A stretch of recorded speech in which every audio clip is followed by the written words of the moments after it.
اللہ ان فی ذلک لآیۃ لکل صبار شکور۔ حضرات گرامی قدر،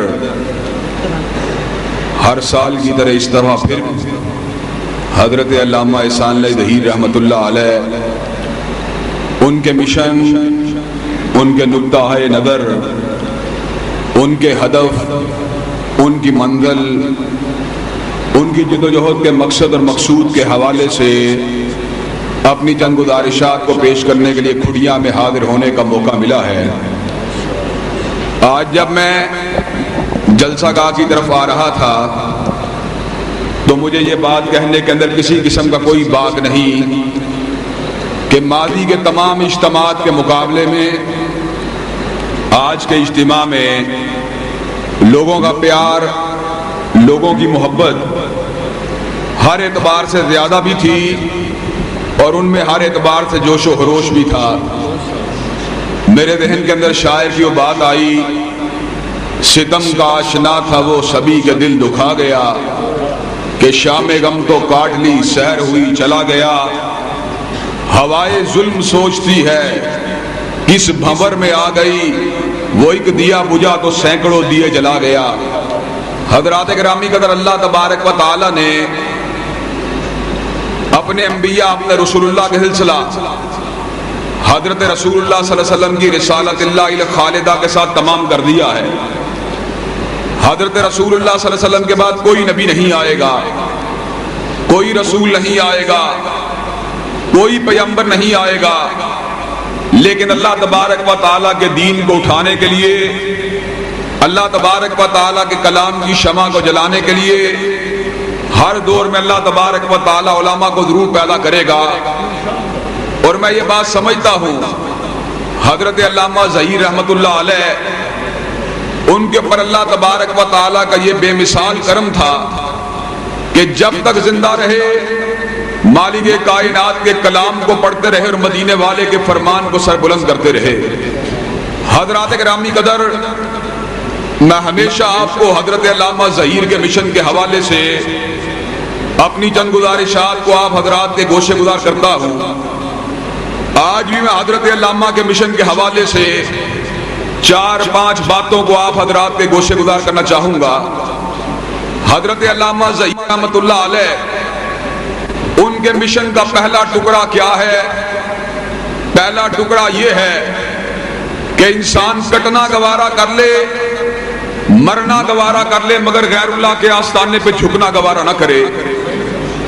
حضرات، خیبر سے لے کے کراچی تک اور پشاور سے لے کے کوئٹہ تک پاکستان کا کوئی قصبہ ایسا نہیں، کوئی شہر ایسا نہیں، کوئی دیہات ایسا نہیں، کوئی بڑی جلسہ گاہ ایسی نہیں، کوئی پریس کلب ایسا نہیں، کوئی بار کا دفتر ایسا نہیں جہاں پہ حضرت علامہ ظہیر رحمۃ اللہ علیہ نے مالک کائنات کی توحید کے جھنڈے کو بلند نہیں کیا۔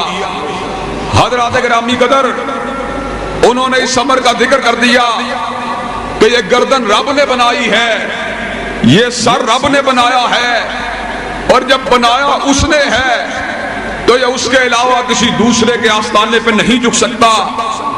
حضرات گرامی قدر، انہوں نے زندہ خداؤں کا بھی انکار کیا، مردہ خداؤں کا بھی انکار کیا، پیر پرستی کا بھی انکار کیا، شجر کی پوجا کا بھی انکار کیا، حجر کی پوجا کا بھی انکار کیا، سورج کی پوجا کا بھی انکار کیا، ستارے کی پوجا کا بھی انکار کیا، مرکز کی پوجا کا بھی انکار کیا، مزار کی پوجا کا بھی انکار کیا، گنبد کی پوجا کا بھی انکار کیا، دیوار کی پوجا کا بھی انکار کیا۔ اعلان کر دیا، اور سن لو، جو بھی مالک کائنات کا بندہ ہوگا اس کا کام بندگی کرنا ہوگا، اور جب تک ہم زندہ رہیں گے مالک کائنات کی توحید کے ڈنکے بجاتے رہیں گے۔ حضرات گرامی قدر، اللہ تبارک و تعالیٰ کے فضل و کرم سے یہ اعزاز اگر حاصل ہے، ہماری جمعیت کو حاصل ہے، ہمارے منہج کو حاصل ہے، ہمارے نقطہ نظر کو حاصل ہے، ہمارے اس گروہ کو حاصل ہے کہ آج کل کے اس گئے گزرے دور میں جب لوگ پیروں کے سامنے جھکنے والے، مرکز اور مداروں کے سامنے جھکنے والے، آستانوں کی ہانک چھانکنے والے، اللہ تبارک و تعالیٰ کے فضل و کرم سے حضرت علامہ کا تعلق جس جماعت کے ساتھ تھا، جس گروہ کے ساتھ تھا، اس گروہ کا یہ ترا امتیاز ہے کہ پورے کی پوری کائنات میں یہ وہ واحد گروہ ہے جو تعویل کے بغیر بھی اور تعویل کے ساتھ بھی ہر قسم کے شرک کو کاٹتا ہے، ہر قسم کے شرک کی تردید کرتا ہے۔ ہم یہ بات کہتے ہیں، اور سن لو، بندہ کتنا بھی اعلیٰ کیوں نہ ہو جائے اللہ نہیں بن سکتا، اللہ تبارک و تعالیٰ کے ولی بھی اللہ نہیں بن سکتے، اللہ کے نبی بھی اللہ نہیں بن سکتے۔ یہ اعزاز اگر حاصل ہے اللہ تبارک و تعالیٰ کے فضل و کرم سے ہمارے مشرب کو حاصل ہے، ہمارے مکتب کو حاصل ہے۔ حضرت علامہ ظہیر رحمۃ اللہ علیہ نے توحید قادر مطلق کے جھنڈے کو پورے پاکستان میں لہرا دیا، اپنے قلم کو چلا دیا، مقالوں کو لکھ دیا، مضامین کو لکھ دیا، کتابوں کو لکھ دیا۔ فرقہ واریت کے اندر نہیں جانا چاہتا، لیکن حضرت علامہ ظہیر رحمۃ اللہ علیہ، ان کے اگر آپ قلم کے اوپر غور کریں، ان کا قلم پکارتا ہوا نظر آئے گا۔ حضرت علامہ ہر اس فکر کے دشمن تھے، ہر اس فکر کے مخالف تھے، ہر اس نقطہ نظر کے خلاف تھے جو اللہ تبارک و تعالیٰ کی توحید کا دشمن تھا۔ وہ اس بات کو سمجھتے تھے، اور دشمنی بھی اللہ تبارک و تعالیٰ کے لیے ہونی چاہیے اور محبت بھی اللہ کے لیے ہونی چاہیے۔ مجھے یہ بات بتلاؤ، کھڑیاں کے لوگوں، اللہ تبارک و تعالیٰ تمہاری عمروں میں برکت نصیب فرمائے، تمہارے عقیدوں کو پختہ فرمائے، اور تم بھی غیر اللہ کے آستانے پہ نہیں جھکتے، تم بھی پیر پرستی نہیں کرتے، تم بھی شجر و حجر پرستی نہیں کرتے، لیکن ایمانداری سے یہ بات بتلانا تمہاری محبت کا معیار کیا ہے۔ آج محبت لوگ کرتے ہیں یا پارٹی کی وجہ سے کرتے ہیں، یا مفادات کی وجہ سے کرتے ہیں، یا دھڑے کی وجہ سے کرتے ہیں۔ اللہ تبارک و تعالیٰ کا سچا پیروکار وہ ہوتا ہے جو نہ پارٹی کو دیکھتا ہے، نہ دھڑے کو دیکھتا ہے، نہ شکل کو دیکھتا ہے، اس کی نگاہ اگر ہوتی ہے مالک کائنات کی توحید پہ ہوتی ہے۔ حضرات گرامی قدر، آپ حضرت علامہ ظہیر رحمۃ اللہ علیہ کے مشن کے اس حصے کہ ہم جب تک زندہ رہیں گے مالک کائنات کی توحید کے ڈنکے بجاتے رہیں گے، اس مسئلے کو اپنے دینوں میں اتارنے کے لیے تیار ہیں، اور اس حوالے سے ایک آخری بات کر کے اپنی بات کو آگے بڑھاؤں گا۔ حضرت علامہ ظہیر رحمۃ اللہ علیہ نے کہا تھا، ہم کائنات کی منفرد جماعت ہیں کہ بچہ جنم لینے کے بعد ماں کی گود میں آتا ہے، ماں اس کو لوری دیتے ہوئے کہتی ہے، بیٹا کٹنا گوارا کر لینا مگر غیر اللہ کے آستانے پہ جھکنا گوارا نہیں کرنا۔ حضرت علامہ نے اس بات کا اعلان کر دیا، پانی پانی کر گئی مجھ کو قلندر کی یہ بات، تو جھکا جب غیر کے آگے نہ تن تیرا نہ من۔ اور جب تک حضرت علامہ ظہیر کا ایک بھی جسمانی فردن زندہ ہے اور ایک بھی روحانی فردن زندہ ہے، توحید کے جھنڈے لہراتے رہیں گے، شرک کے جھنڈے اکھاڑتے رہیں گے۔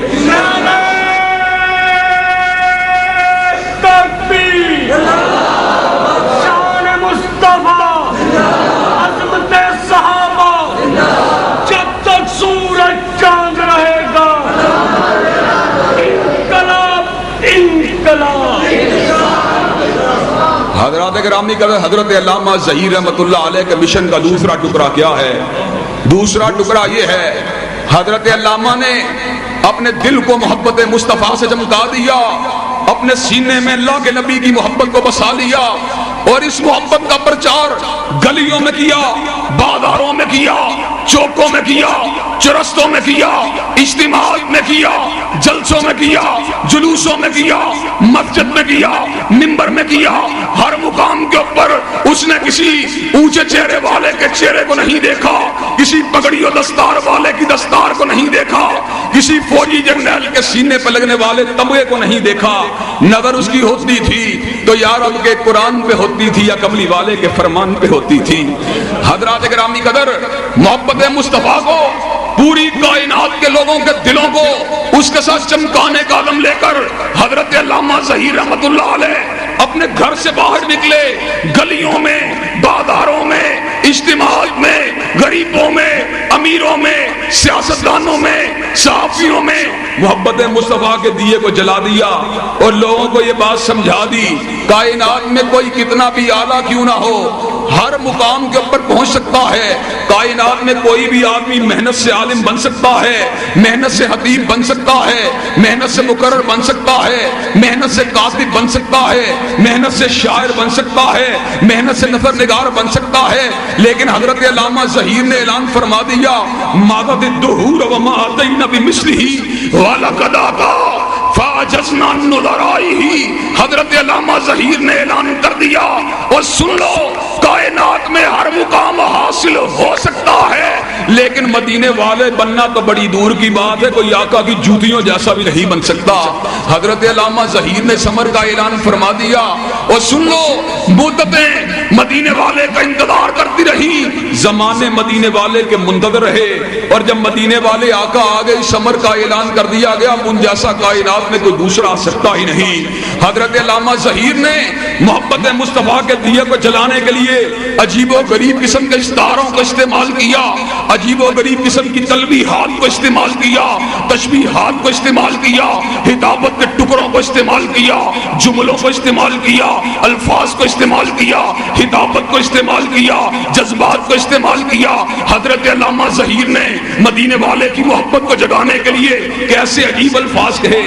کہا اے کاش ہم وہ پتھر ہوتے جو نبی کے قدموں کو چوما کرتے تھے، اے کاش ہم وہ کپڑے کی ٹاکیاں ہوتی جو ہدیت الکبریٰ نبی کے زخموں کے اوپر لگایا کرتی تھی، اے کاش ہم وہ دیوار ہوتے جو نبی کے چہرے کی زیارت کیا کرتے تھے، اے کاش ہم وہ پتھر ہوتے جنہوں نے نبی کے جوتائے مبارک کو چوما تھا.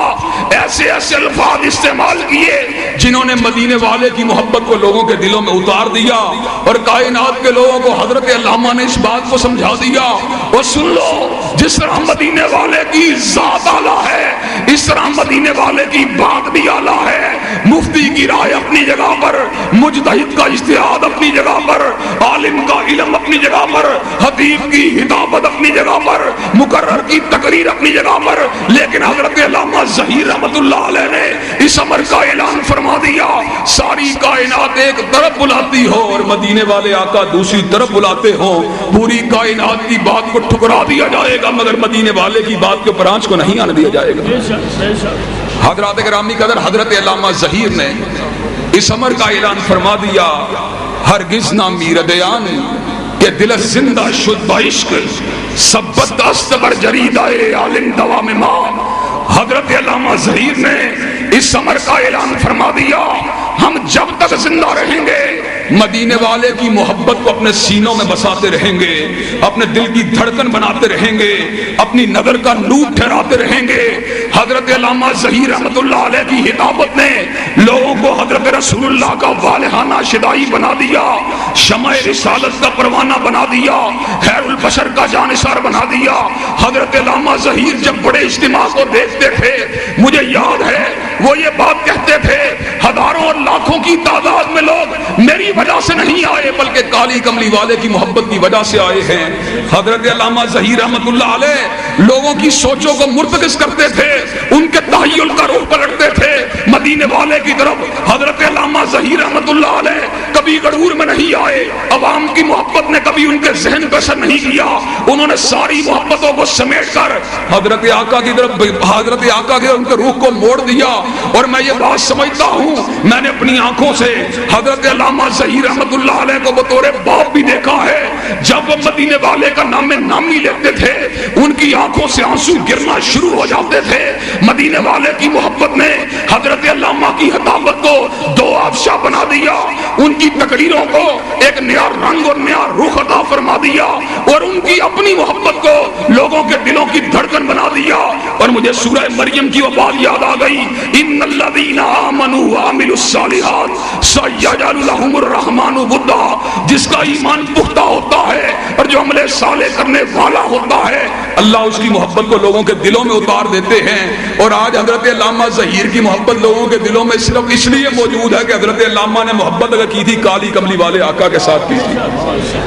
حضرات گرامی قدر حضرت علامہ نے توحید کے بعد حب مصطفیٰ اور محبت محمدی علیہ السلام کے دیے کو روشن فرما دیا.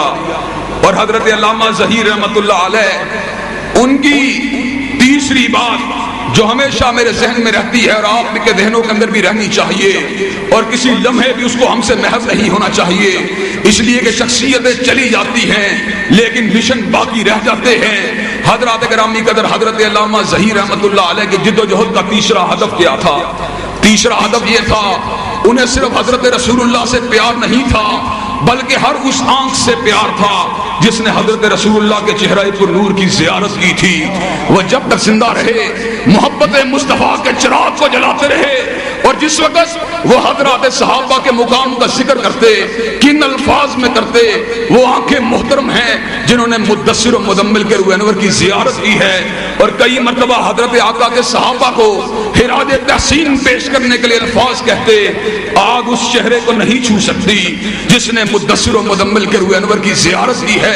اور ساتھ ہی یہ بات کے بھی کہرات ہی یہ بات بھی اعلان فرما دیتے، اور سن لو، آگ اس چہرے کو بھی نہیں چھو سکتی جس نے اس پتلی کی زیارت کی ہے جس نے اپنی آنکھوں سے مدثر و مزمل کے روح انور کی زیارت کی تھی.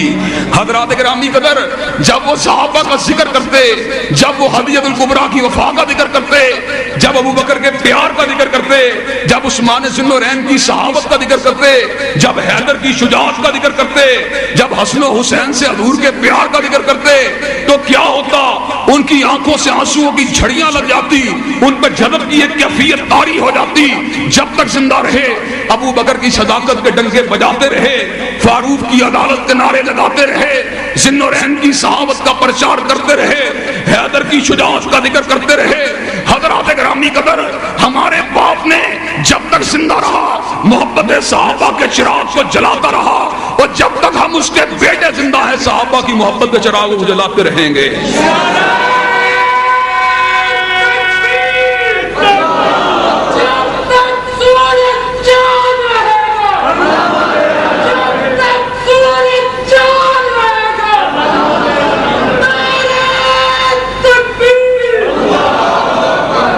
حضرات گرامی قدر، ان کو پیار تھا تو صدیق کی صداقت سے پیار تھا، ان کو پیار تھا تو فاروق کی عدالت سے پیار تھا، ان کو پیار تھا تو ذوالنورین کی صحابت سے پیار تھا، ان کو پیار تھا تو مرتضیٰ کی شجاعت سے پیار تھا، ان کو پیار تھا تو امی عائشہ کے دوپٹے کی عظمت سے پیار تھا.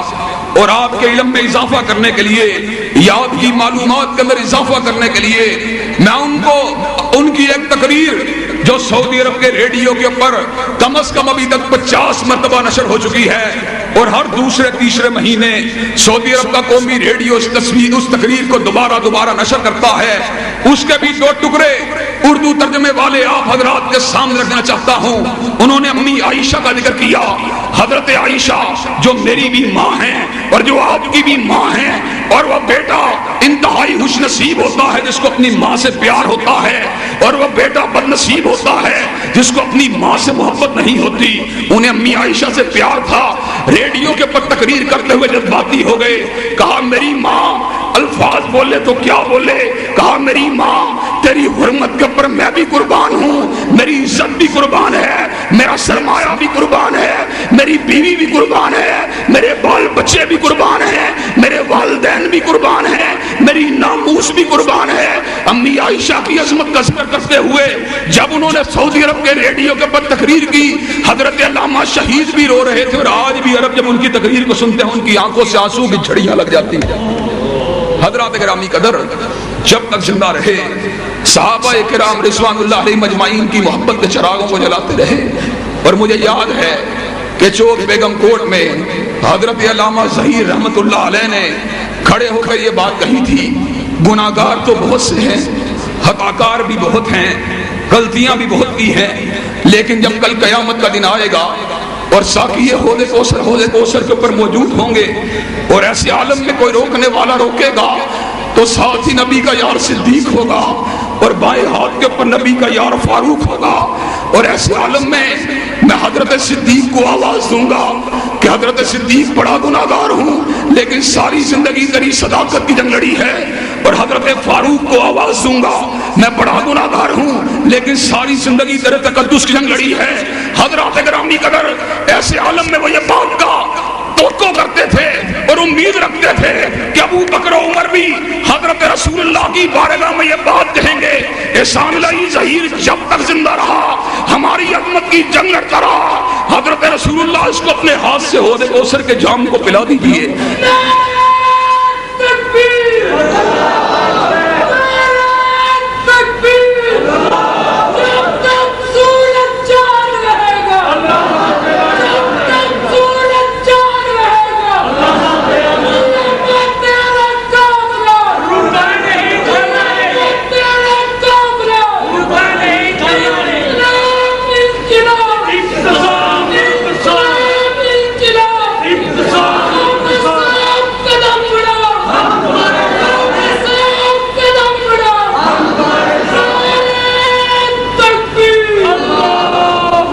حضرات گرامی قدر، چوتھی بات جو حضرت علامہ ظہیر رحمت اللہ علیہ کا ترہ امتیاز ہے، وہ ترہ امتیاز یہ ہے کہ حضرت علامہ ظہیر کو جہاں پہ حضرت رسول اللہ کی حدیث سے پیار تھا، جہاں پہ حضرت رسول اللہ کی سنت سے محبت تھی، وہاں پر حضرت رسول اللہ صلی اللہ علیہ وسلم کا ایک امتیازی وصف جو ختم نبوت کا وصف ہے، اس سے آپ کو والہانہ عقیدت تھی۔ جب بھی آپ کسی ڈاکو کو دیکھتے، کسی چور کو دیکھتے، کسی قذاب کو دیکھتے، کسی دجال کو دیکھتے جو حضرت رسول اللہ کی ختم نبوت کے اوپر حملہ آور ہونے والا ہو، آپ جلال میں آ جاتے، آپ غصے میں آ جاتے، آپ کی زبان سے اس کے خلاف غید و غضب میں الفاظ نکلنا شروع ہو جاتے، آپ کا قلم اس کے خلاف چلنا شروع ہو جاتا۔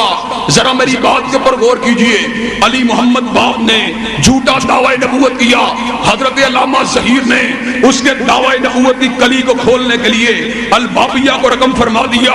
اسی طرح حسین علی مادمدانی نے جس کا نام بہاء اللہ ہے، اس نے جھوٹی نبوت کا ڈھونگ رچایا، اس نے بہائی مذہب کو کھڑا کیا۔ حضرت علامہ ظہیر رحمت اللہ علیہ نے اس کی جھوٹی نبوت کے پردے کو چاک کرنے کے لیے البہائیہ کو تحریر فرما دیا۔ اسی طرح جب غلام محمد دجال نے حضرت رسول اللہ کی ختم نبوت کے اوپر حملہ کیا، حضرت علامہ ظہیر نے مرزائیت اور اسلام کو تحریر فرما دیا، القادیانیہ کو تحریر فرما دیا۔ جہاں پہ حضور کی ختم نبوت کی بات ہوتی تھی، حضرت علامہ تڑپ جاتے تھے اور وہ یہ بات سمجھتے تھے جس طرح ابو بکر نے مسلمہ کذاب کی جھوٹی نبوت کے نام جہاد کیا ہے، ابو بکر کا بیٹا احسان علی ظہیر بھی نبوت کے اوپر جھوٹے حملے کرنے والوں کے خلاف اعلان بغاوت بھی کرتا رہے گا، اعلان جہاد بھی کرتا رہے گا۔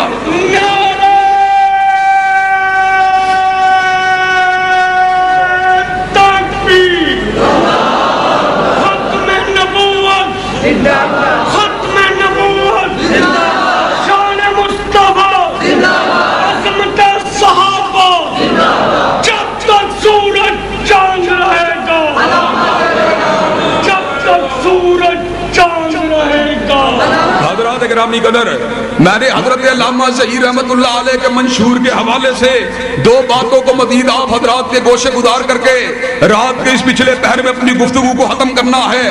حضرات گرامی قدر، حضرت علامہ ظہیر رحمت اللہ علیہ ان کی جد و جہد کا 5واں نقطہ کیا تھا؟ جب بھی دین کا کوئی مخالف نکلتا، چاہے وہ وکیل ہو، چاہے وہ صحافی ہو، چاہے وہ دانشور ہو، چاہے وہ ادیب ہو، حضرت علامہ ظہیر رحمت اللہ علیہ اس کے گریبان کو پکڑنے کے لیے بےتاب ہو جاتے۔ کئی مرتبہ آسما جہانگیر صرف آپ کی تنقید کا اس لیے نشانہ بنی، وہ بے دینی کو پرموٹ کرنے والی۔ اور میں آپ کو یہ بات بتلاؤں، حضرت علامہ ظہیر رحمت اللہ علیہ MRD کے دور میں ضیاء الحق کے بدترین مخالف تھے۔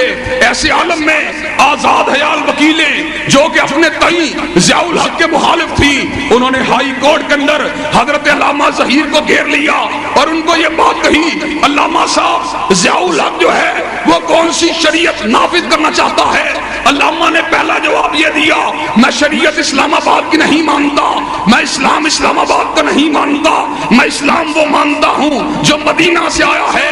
ایسے عالم میں ان عورتوں کو پتا تھا حضرت علامہ ظہیر رحمت اللہ علیہ ضیاء الحق کی آمریت کے مخالف ہیں۔ ان عورتوں نے ایک بات کہی، انہوں نے کہا علامہ صاحب اس بل کے اندر یہ بات بھی لکھی ہے عورت کی گواہی آدھی ہے، آپ اس بارے میں کیا کہتے ہیں ان کا مطلب یہ تھا اب دشمنی ایک ہے. حضرت علامہ ظہیر رحمت اللہ علیہ اپنے موقف کے اندر کوئی لچک پیدا کر لیں گے, کوئی نرمی پیدا کر لیں گے. حضرت علامہ ظہیر نے جب ان کے الفاظ سنے انہوں نے کہا میں ضیاء الحق کا مخالف ہوں, لیکن اگر تم یہ بات چاہتی ہو میں عورت کی گواہی کو پورا کہوں, میں نہیں کہہ سکتا. میں قرآن کا طالب علم ہوں, میں تمہارے منہ پہ یہ بات کہتا ہوں قرآن میں عورت کی گواہی آدھی ہے. احسان اللہ ظہیر نے کلمہ نہ تو ضیاء الحق کا پڑھا ہے نہ تمہارا پڑھا ہے. اس نے کلمہ اگر پڑھا ہے یا عرش کے خدا کا پڑھا ہے یا مدینہ کے مصطفیٰ کا پڑھا ہے. جہاں پہ شریعت کے خلاف کوئی بات ہوگی علامہ ظہیر اس کے خلاف اعلان بغاوت کرتا رہے گا, اس کے خلاف برسر بیکار رہے گا. حضرات گرامی قدر, جہاں بھی دین کے خلاف کوئی بات ہوتی ہے حضرت علامہ ظہیر شمشیر برہنہ بن کے اس بات کے سامنے اس کا رد کرنے کے لیے میدان عمل میں آ جاتے. اور حضرات گرامی قدر, حضرت علامہ ظہیر رحمت اللہ علیہ کی جدوجہد کا چھٹا نقطہ جو انتہائی حکمت آمیز ہے اور جس کو آج اہل حدیث نے فراموش کر دیا ہے وہ یہ ہے حضرت علامہ ظہیر رحمت اللہ علیہ یہ بات چاہتے تھے جب زمین اللہ کی ہے تو اللہ کی زمین کے پر اللہ کا قانون چلنا چاہیے. جب حضرت رسول اللہ کائنات کے امام ہیں تو کائنات میں انہی کی شریعت چلنی چاہیے. اس کے اوپر وہ کوئی سمجھوتا کرنے کے لیے تیار نہیں تھے. لیکن حضرات گرامی قدر ساری زندگی ایوب کی مخالفت کی, یحییٰ خان کی مخالفت کی, ذوالفقار علی بھٹو کی مخالفت کی, ضیاء الحق کی مخالفت کی.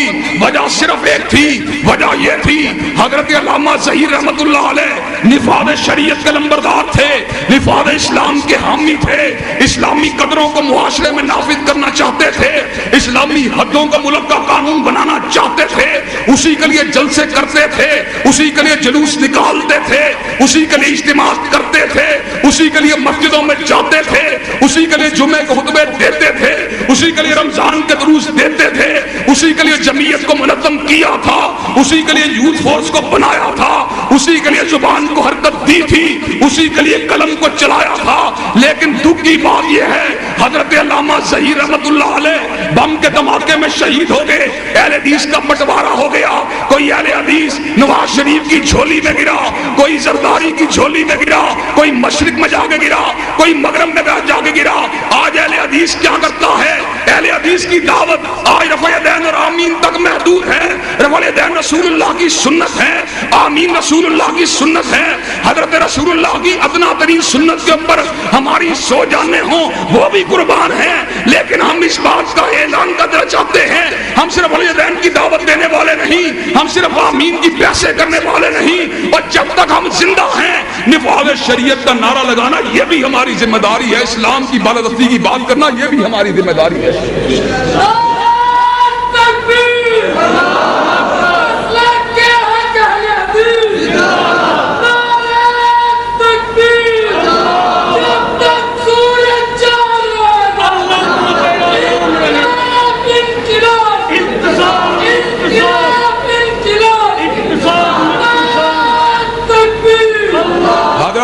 قدر مجھے یہ بات بتلائیے, ایمانداری سے یہ بات بتلائیے, کیا زرداری ملک میں شریعت نافذ کر سکتا ہے؟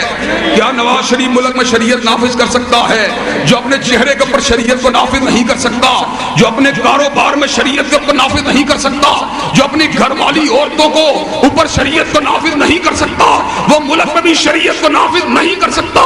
شریعت کو نافذ وہ کر سکتا ہے جس کے اپنے وجود میں شریعت نافذ ہو, جس کے کاروبار میں شریعت نافذ ہو, جس کے گھر میں شریعت نافذ ہو. اہل حدیثوں مجھے یہ بات بتلاؤ, تم کائنات کی امامت کے لیے پیدا ہوئے, تم کائنات میں مقتدی بن گئے, تم کائنات کی سیادت کے لیے پیدا ہوئے, تم کائنات کے پیچھے چل پڑے اور تم کائنات کی قوت تھے, تم کائنات میں بھیڑ بکری بن گئے. جبکہ حضرت علامہ ظہیر رحمت اللہ علیہ نے تو تمہاری قوت کو منظم کرنے کے لیے الفاظ کہے تھے.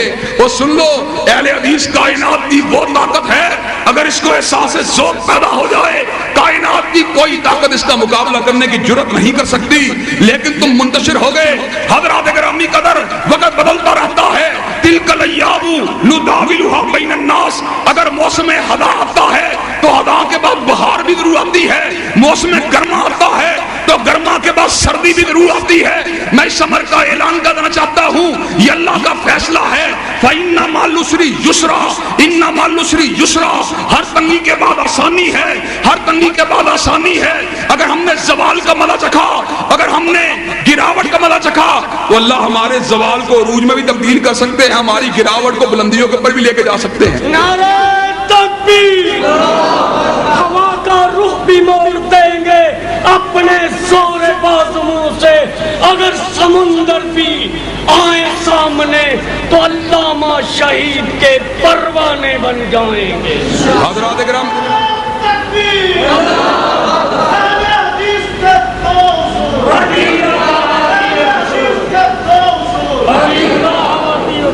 حضرات گرامی قدر, دین کس چیز کا نام ہے؟ اسی بات کے اوپر اپنی بات کو ختم کرنے والا ہوں. دین کس چیز کا نام ہے؟ کیا دین صرف رفع الیدین کا نام ہے, یا دین صرف آمین کا نام ہے, یا حضرت رسول اللہ کو امام مسجد ماننے کا نام ہے؟ حضرات میری بات کو توجہ کے ساتھ سنیے, کانوں کو میری طرف لگائیے, شاید میری بات میں خلوص ہو, آپ کے کانوں سے گزر کر آپ کے دل تک میری آواز پہنچ جائے. حضرات میری بات کو توجہ کے ساتھ سنیے, کیا حضرت رسول اللہ مسجد کے امام تھے؟ کیا حضرت رسول اللہ صرف مدرسے کے امام تھے؟ میں اہل حدیث کے اوپر خوش ہوں. اہل حدیث مدرسے کے معاملات میں, فقہ کے معاملات میں, مسائل اور احکام کے معاملات میں حضرت امام ابو حنیفہ رحمۃ اللہ علیہ کی بات کی بجائے حضرت رسول اللہ کی بات کو مانتا ہے. علماء کی رائے, ائمہ کی رائے کی بجائے حضرت رسول اللہ کی بات کو مانتا ہے. حضرات میرا آپ سے سوال یہ ہے, اگر حضرت رسول اللہ کے مقابلے میں امام ابو حنیفہ کا فتویٰ نہیں چل سکتا تو نظام مصطفیٰ کے مقابلے میں زرداری اور نواز شریف کا قانون بھی نہیں چل سکتا. جب تک ہم زندہ رہیں گے نظام مصطفیٰ کی بات کرتے رہیں گے. حضرات گرامی قدر, اور میرے موقف کا خلاصہ کیا ہے, میرے موقف کا مختصر حصہ کیا ہے؟ حضرت رسول اللہ میرے امام ہیں, میرے دل کے بھی امام ہیں, میرے دماغ کے بھی امام, میرے ظاہر کے بھی امام ہیں, میرے باطن کے بھی امام, میرے حلیے کے بھی امام ہیں, میرے لباس کے بھی امام, میرے جلسے کے بھی امام ہیں, میرے مسجد کے بھی امام, میرے مکتب کے بھی امام ہیں, میری ریاست کے بھی امام, میری تہذیب کے بھی امام ہیں, میرے تمدن کے بھی امام, میرے آئین کے بھی امام ہیں, میرے قانون کے بھی امام, جمعے کے دن بھی امام ہیں, ہفتے کے دن بھی امام, اتوار کے دن بھی امام ہیں, اور پیر کے دن بھی امام, منگل کے دن بھی امام ہیں, اور بدھ کے دن بھی امام, اور بدھ کے دن بھی امام ہیں, جمعرات کے دن بھی امام, صبح کے وقت بھی امام ہیں, اور شام کے وقت بھی امام, اور شام کے وقت بھی امام ہیں, اور رات کے وقت بھی امام. پاکستان میں بھی امام ہیں, نیپال میں بھی امام, بھوٹان میں بھی امام ہیں, انگلستان میں بھی امام, لندن میں بھی امام ہیں, امریکہ میں بھی امام, کائنات کے چپے چپے میں امام ہیں, مشرق میں بھی امام ہیں, مغرب میں بھی امام, شمال میں بھی امام ہیں, جنوب میں بھی امام, اتر میں بھی امام ہیں, دکن میں بھی امام, پچھم میں بھی امام ہیں, پورب میں بھی امام. اور جو حضرت رسول اللہ کی امامت کو نہیں مانتا, احسان اللہ ظہیر بھی اس کے علاوہ برسرے پیکار رہا, اور اس کے بیٹے بھی اس کے علاوہ برسرے پیکار رہیں گے.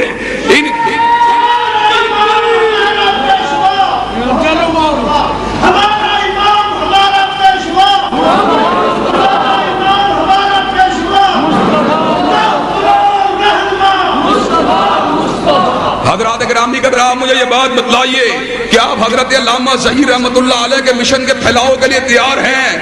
کیا ان کے مشن کو اپنے دل کی دھڑکن بنانے کے لیے تیار ہیں؟ کیا ان کے مشن کو اپنی نظر کا نور ٹھہرانے کے لیے تیار ہیں؟ کیا ان کے مشن کو گھروں میں, گلیوں میں, بازاروں میں, ریاست کے اندر, اجتماع کے اندر, سیاست کے اندر ان کو منوانے کے لیے تیار ہیں؟ انشاءاللہ وقت آئے گا, حضرت علامہ ظہیر کا مشن انشاءاللہ پائے تکمیل تک پہنچے گا, اور دنیا کی کوئی طاقت اس دن کو آنے سے نہیں روک سکتی. وآخر دعوانا الحمدللہ رب العالمین. الحمدللہ رب العالمین الرحمن الرحیم مالک یوم الدین ایاک نعبد و ایاک نستعین اهدنا الصراط المستقیم صراط الذین انعمت علیہم غیر المغضوب علیہم ولا الضالین آمین. الف لام میم اللہ لا الہ الا هو الحی القیوم والہکم الہ واحد لا الہ الا هو الرحمن الرحیم. اللهم صل على محمد وعلى ال محمد كما صليت على ابراهيم وعلى ال ابراهيم انك حميد مجيد. اللهم بارك على محمد وعلى ال محمد كما باركت على ابراهيم وعلى ال ابراهيم انك حميد مجيد. اے اللہ ہم سب کے گناہوں کو معاف فرما, اے اللہ ہم سب کی تکلیفوں کو رفع فرما, اے اللہ ہم سب کی بے چینیوں بے قراریوں کو دور فرما, اے اللہ ہم سب کے گھروں میں امن و سکون اور راحتوں کا نزول فرما, اللہ جتنی تکلیفیں آ چکی ہیں اللہ ان پہ صبر کرنے والا بنا. اللہ آئندہ نئی زندگی میں ہر تکلیف ہر آزمائش ہم سب کو محفوظ و معمون فرما. اللہ جتنے بیمار ہیں اللہ ان کو شفا یاب فرما. اللہ ہمارے بال بچوں پر رحم فرما. اللہ بلال کے بچوں پر رحم فرما. اللہ مولا عنایت اللہ ربانی پر رحم فرما. اللہ مولا اسد اللہ سبحانی پر رحم فرما. اللہ بھائی ابو بکر حسین بھی پر رحمت فرما. اللہ بھائی زکریا ساکی پر رحمت فرما. اللہ بھائی عظیم بٹی پر رحمت فرما. اللہ بھائی میاں عامر پر رحم فرما. اللہ جتنے دوست احباب موجود ہیں اللہ سب کے پر رحمتوں والا معاملہ فرما. اللہ میرے بیٹوں پر رحم فرما. اللہ ان کو بھی دین کا کام کرنے کی توفیق نصیب فرما. اللہ جب تک ہم زندہ رہیں قرآن و سنت پہ چلنے کی توفیق نصیب فرما. اللہ اسلام والی زندگی ایمان والی موت نصیب فرما.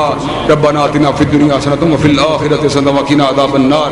اللهم صل علی محمد وعلی آل محمد كما صلیت علی ابراہیم وعلی آل ابراہیم انک حمید مجید. اللهم بارک علی محمد وعلی آل محمد كما بارکت علی ابراہیم وعلی آل ابراہیم انک حمید مجید. سبحان ربک